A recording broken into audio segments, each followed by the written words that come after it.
ரகசியம் பேசிக்கிட்டோம், நாங்க 2 பேரும் காதல் வலை வீசிக்கிட்டோம். சிக்கனமா கண்ணாலும் முடிச்சுக்கிட்டோம், அதை சீர்திருத்த முறையில நடத்திவிட்டோம்.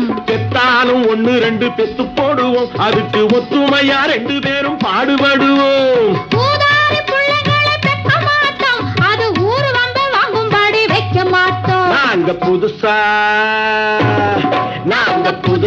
கட்டிக்கிட்ட ஜோடிதானுங்க, நல்ல பாட்டு படிக்கும் வாரம் பாடிதானுங்க.